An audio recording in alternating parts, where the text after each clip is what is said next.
Were your finances prepared for that pandemic that hit us during 2020?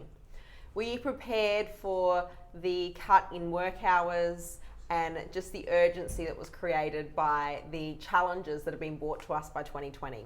Today, Richard and I are going to go through some of the key lessons that we learned through 2020 and how we can apply the learnings from those lessons to ensure that we can future-proof our finances in 2021 and beyond. Hi, I'm Marissa from Rise High, and a big shout out and welcome to everyone that's watching today. This, of course, is Richard O'Grady from Rise High, one of our wonderful mortgage brokers. Thank Hi, you. Richard. G'day, how are you? Good, and isn't it great that we've started a fresh year now? It's 2021, Yep. and I always find that the start of a new year is a great time to reflect. Yep. It's a great time to look at what went well last year, what we'd like to improve in Yep. every area of our life, and finances is no exception. Don't you agree? 100%, absolutely. So I guess, 2020 was an unusual year. Definitely. Let's say. Yep. And they're, obviously very challenging for many people. But I think there's so many great learnings that have come out of 2020 that we can go through and share today. Yep. Should we get started? Absolutely. Okay. Sure. So I think the biggest learning that I think came out of 2020 is to prepare and expect the unexpected. For sure. So prepare for the unexpected, expect the unexpected. I mean, we've never really had a situation that has impacted so many people where they've had to suddenly stop work or have to work from home or have had their hours cut or have just been thrown into a state of panic and emergency overnight, instantly. Yep. Did you find that there are a lot of people that you were dealing with, Richard, that did have that situation thrown upon them in 2020? Absolutely, yeah. Throughout the entire year, there was a Yeah. number of cases where there was, clients had jobs on a Friday and over the weekend there was no job to come back to on a Monday. And thankfully, that wasn't every week. Yeah. But certainly there was a level of, I suppose, anxiety or stress that people were carrying through 2020 with some of the unknowns. Yeah, so Sure. I guess what we can take out of that is that you do need to be able to cope Yeah, during periods of unemployment. definitely. You do need to be able to cope in times when you can't work Yep. for whatever reason, whether it's a pandemic or whether it's illness, injury, knock on wood, death. So many things can happen. Yeah. And the reality is that unexpected things happen all the time. So how do you prepare for unexpected times? Like, what do you need to do Yep. to make sure that you're going to be okay if one of these unexpected incidents comes out of nowhere and means that your ability to earn an income from Yep. employment is actually eroded? Definitely. I think to, I suppose, start at the top is to almost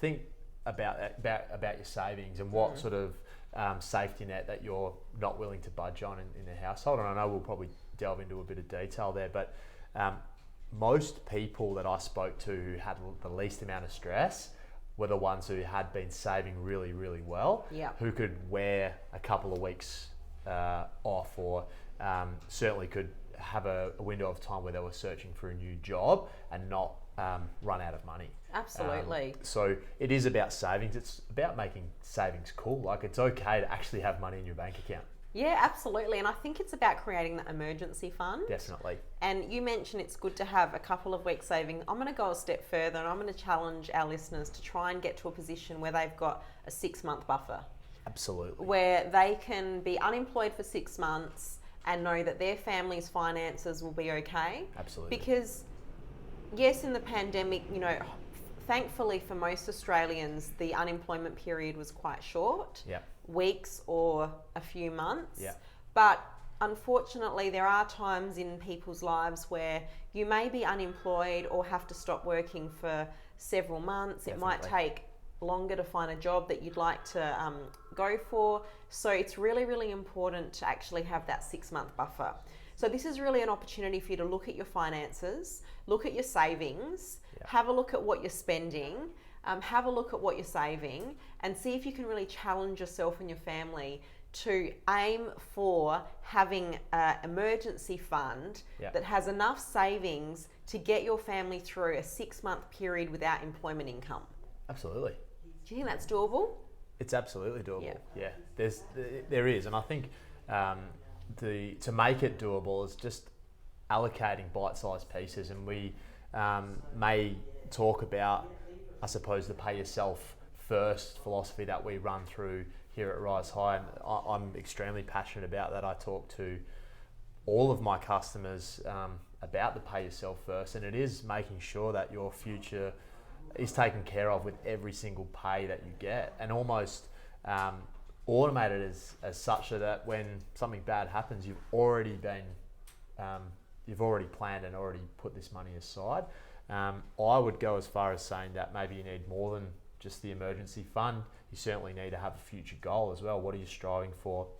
Most of the time our goals take money, so it's not about always the doom and gloom or maybe the worst things that might happen, but also if you don't plan to succeed either, then your goals and dreams won't be achieved either. So it's, yes, have the emergency, also have some money put aside for the next goal that you're willing to tackle, and then also making sure you've allocated enough to run the household as well. I'm so glad you mentioned that, because tip number 2 was pay yourself first. Perfect. So let's do it. We've now covered off tip number 1, which is have your emergency fund, and the challenge there to you is try and have a 6-month buffer of At funds least available. And the second tip to also help you with tip number 1 is the pay yourself first model, which is really about making sure that you're setting aside a certain dollar amount or percentage of your income every time you get paid. So if you get $1,000 a week, and you decide that you're going to set aside 20% of it, 10% for emergency, 10% for investment, that money is going out of your account the same day that you get paid. Even if you're self-employed, this is so important as well. Absolutely. In fact, it's more important if you're self-employed, because you're probably less likely to have as much superannuation. So Definitely. making sure that you're putting money aside for the emergency and the investment is so important. Absolutely.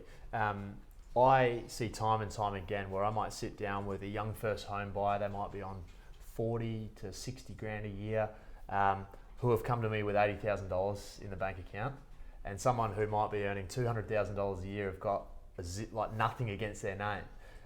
It is purely down to the discipline. Absolutely.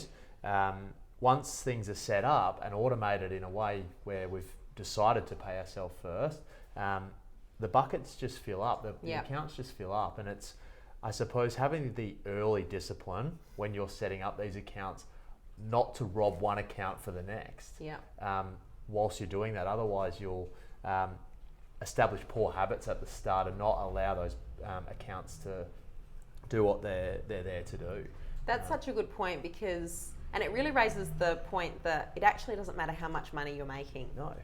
It's not the amount of money you make. People think that getting a pay rise is actually the solution to their finance problems, but that's actually probably causing your finance problems, because the Australian way is the more money we make, the more money we spend. So, and if you think about your employment history and your career, there's probably been a point in time where you've been earning less money than what you're currently earning now, and you still manage to survive.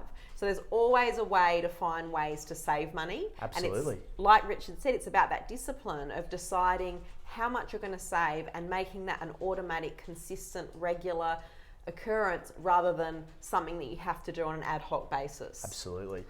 We can delve we could go down the rabbit hole here quite a lot, but if you explore your expenses, so what commitments do you have that every single month you need to pay for? If we think about it, we have insurances, we have health insurances, we've got subscriptions to TV, to Netflix and all of the other streaming channels. Now there's 10 or 15 of those. So Uber Eats. Uber Eats is something we see so much of.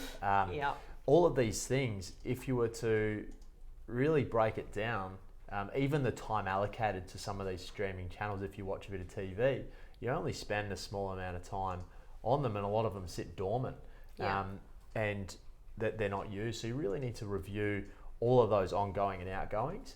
There are a lot of credit cards or personal loans that have been, those items could have been paid with savings, cash. Nice to buy a car with cash versus credit. But what I suppose I'm saying here is reviewing every single dollar that leaves your account, and understanding whether or not that's a necessity in your life.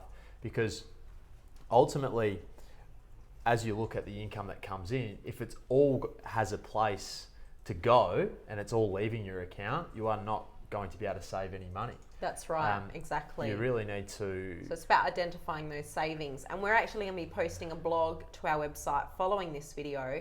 And one of the links from the blog will be a checklist of different areas where you can save. So if you're currently watching this and thinking, I don't think I can save any money, I'm spending every dollar I make, I just don't know how to make any savings, I really encourage you to run through this list of potential savings to see if something on that list sparks some ideas of maybe where you can potentially save some money. Absolutely. We also like to say in the pay yourself first model, being the boss of your own money means deciding proactively what percentage of your income is going towards the essential expenses, or basically all of your living expenses, versus what percentage of your income is going towards paying down your mortgage and investing for your future. So as an example, you might decide that if you're a 2-income family, that 50% of the income is going towards all your living expenses and 50% of your income is going towards your mortgage and being invested into income producing, appreciating assets that will protect your future. So we'll also provide you some links to some more information about these. So basically, just to summarize the first 2 tips, tip 1 is have the emergency fund. The challenge is 6 months of cash savings to protect you in the case of an unexpected situation. Tip 2 was the pay yourself first. So let's move on to tip 3. And Richard also touched on this when he said review all of your expenses. But I think one thing that we're going to drill down a little bit further is that there's actually a lot of savings to be made in things like, Richard mentioned things like insurances, electricity, gas, all of those things. When was the last time you rang your suppliers or rang your electricity company or rang your insurance provider or tried to get quotes to see if you could cut those costs down? Yeah, in a lot of cases it's in the too hard basket. And it hasn't been done. I've been guilty of that as well in the past, but ultimately... it's so easy to forget about it, and it's the sort of thing that creeps up every year, and unless you're onto it, and unless you actually... And really, it is in the too hard basket, but let's face it, it's a 5-minute phone call sometimes, or even a half an hour phone call. If that's going to save you $1,000 a year, or even a few $100s a year, it's still time well spent. It is time well spent, and it needs to be done, because ultimately, if you're freeing up that $50, that $100, even in some cases, it can be up to the thousands of dollars of savings when you're bundling insurance. So think about, we've got home and contents, we've got vehicles, we might have multiple vehicles. If we're able to, and a lot of people have them in multiple, because they buy them at multiple times, so they have an insurance for this that comes out once a month here, and so on and so forth. If you're able to get that into one simple payment per month, it also makes your budget easier. Absolutely. So just in terms of convenience as well as saving money, it makes your budget work a lot better. And probably the biggest potential saving that you can have is by reviewing your mortgage. Absolutely. Because for most Australians, that's their single biggest expense. Yeah. So a small percentage discount off of your mortgage can mean thousands of extra dollars each year in your pocket. And we're seeing that for our clients now. Massively. I mean, are you seeing that at the moment, Richard? Banks are just going crazy with rates. Banks are crazy with rates at the moment. They're really incentivising new business. And what I'm finding is that if your loan hasn't if you haven't looked at it or thought about it inside the last 18 to 24 months, you're really outside of what the best rates and offers are. And rates is one thing, but also sometimes the fees and charges the banks are hitting you with are also big savings that we can help our clients make. I've been hearing situations where we're saving clients, upwards of $10,000 a year just by refinancing their loan, or even just renegotiating their rate with their existing client. With their existing bank. Definitely. And of course, at Rise High, we don't charge a fee for that service. Even if you want to stay with the same bank but just want to get a better rate, please reach out to us. It will be the best 10 minutes of your life that you spend. Absolutely. And if you can save $1,000 a month on your mortgage, Yeah. that's already automatically something that's going into your emergency fund or your Definitely. investment fund to get you that step closer to where you want to be. And we're literally able to say, literally money doesn't need to leave your account in these savings. Yeah. You know, it's nice to have, you know, these numbers flowing around, but it's money that physically does not leave. So That's it is, right. like So you it's said, money that you keep in your pocket rather than giving to the banks. Yeah, that sounds like a good plan to me. Absolutely. So that's tip number 3, Yeah. which is review your big expenses Yeah. or all of your expenses really, and see if you can renegotiate to reduce those expenses, and especially review your mortgage and see if you can renegotiate that to a better interest rate. Or better yet, come and see the team at Rise High and we will do that for you for free. Absolutely. So that is definitely something you should have on your to-do list for this year. Tip number 4 is then taking the pay yourself first concept one step further. We've talked about the pay yourself first from an emergency perspective, and Richard touched on this about paying yourself first from an investment perspective. So the next thing is investing in your future. And if one thing that 2020 showed us, it showed us that in times of crisis, in times of unexpected change, property does really, really well. Extremely well. Property has outshined all other investment vehicles during this pandemic, as it has historically during all pandemics, where it's held its value, and it's now on the increase. It is on the increase. Especially in Adelaide, where expected. We've already had huge price rises. We're seeing rent increases, and that's basically a great outcome. So what we've learned through 2020 is that investing is really important, regardless of uncertainty. So having that pay yourself first mentality, where you've had some money put aside for investing, how important do you think that is? And do you have any tips for people on how they can get started in their investment journey? I know that you've helped a lot of people start in their investment journey. It's one of the more exciting things outside of maybe buying that first home is solidifying that first investment and entering that market from a property perspective. And a lot of people have a perception prior to sort of sitting down with us that it's going to be extremely expensive. We're not sure if we're able to do it.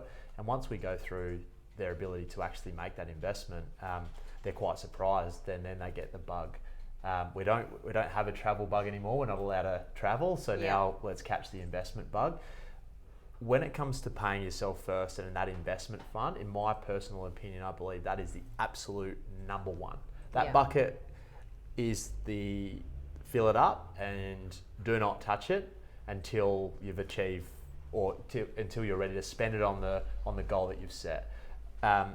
When I'm sitting down with my clients, I would explain probably to maybe an extreme that's a bit too full on, but I would say that under no circumstances do you touch that money. Oh, it's true. You've got to make rules around these accounts. You've got to have rules around your emergency fund. You've got to have rules around your investment account. And for some people, they like to have a dream account as well, which is for the big sort of dreams. And you've got to set yourself rules. So the emergency fund is not to buy a new dress for the party that's come up on Saturday night. That's not an emergency. Depending, to be debated, and I won't get into that. But no, that's definitely not an emergency. And similarly, the investment fund is only really to acquire income-producing, appreciating assets. So that's putting in super, like buying shares, property investment, just to name a few examples. Definitely. But that's what we're talking about, having those rules and that discipline. So investing in your future is so important. And I think this also raises the question of thinking about whether you're one of those people that withdrew money from your super in 2020, because obviously that was an unusual rule that was, there was an exception made to that. So that was allowed in 2020. And some people withdrew $20,000 from their superannuation. So if you're one of those people, do you want to start thinking about putting that money back into super, or start thinking about how you're going to build up some savings slowly to try and recover that in lost investment that you had? Definitely. Yeah, and if that money is being taken out and moved into maybe another asset, like paying off the mortgage or investing in another property, great. But if it's just being spent on random things, you really do need to consider replenishing that quickly. We see, additional contributions to super make such a big impact on people's retirement. We see investing in property and slowly but surely building up portfolio. Absolutely. Really enhancing. What's the time in rather than the time in? Exactly so right. It's really important to get in the market early. So that's basically, the Nike saying, just do it. Just do it, absolutely. Don't procrastinate. Just start your investment journey. It's never too late. And it's never too little to start. So whatever you can set aside, even if it's $10 a week, it's just a start. Let's just get moving on this. Absolutely. And of course, this year we are going to be providing an abundance of education and content on how to invest in property. We've got property investment workshops coming up. We've got property investment seminars planned. We're going to have lots of great content on our YouTube, Rise High TV page. So please reach out to us, and we'd love to help you to kickstart or progress your property investment journey as tip number 4. Absolutely. Tip number 5, and our final tip for today, was, I think, really, it was all around protecting yourself and your family and protecting your assets. Absolutely. Obviously, when we go through a period of such great uncertainty as we experienced in 2020, it raises questions about what if we lose everything? And that makes you think, well, how do we protect the things that we've got? Absolutely. So what are some of the ways that people can actually protect their income if they, injure themselves, or protect their assets? What are some of the things that you talk to your clients about that they should, get advice on and make sure that they Absolutely. There are a number of things, and I think to start from the top, it's probably worth considering, a financial plan where a planner could assess your overall position, your future, and help you put insurances in place for all of the things that we don't want to happen to us, but we need to think about, and put the adequate insurance in if you were to lose a job or pass away or get terminally ill.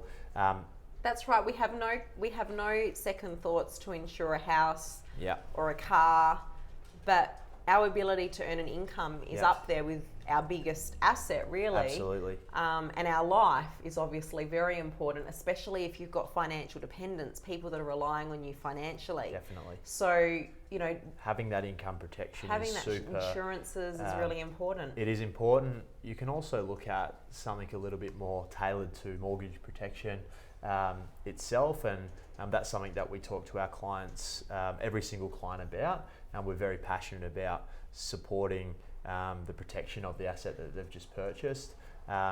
And furthermore to that, then moving into estate planning. So, Absolutely. If again the worst happens, how are our assets going to be divided out? Or are they going to be handballed over to the trustee, the public trustee, which is not a great place. Which we don't want. We do not want that to happen. So it's so important that you have a will. Absolutely need to have a will in place. It's really, I can't stress this enough. I mean, we don't advise on wills, but we can definitely recommend some people that you can speak to, because having a will is going to mean that your family is in a much better place. So it's really, really important. It's really important. And just to touch on that again, we're not, I suppose, as you said, the advice givers, but a DIY will is not going to cut the mustard. It needs to be drawn up properly. So again, making sure that that's done is super important. So that protection piece is almost, it can be a bit daunting to think about. Everything we're talking about there is, I've either, I've passed away or something bad has happened to me. We don't want to think about that sometimes, but we actually need to. Well, 2020 has showed us that people are dying unexpectedly. Correct.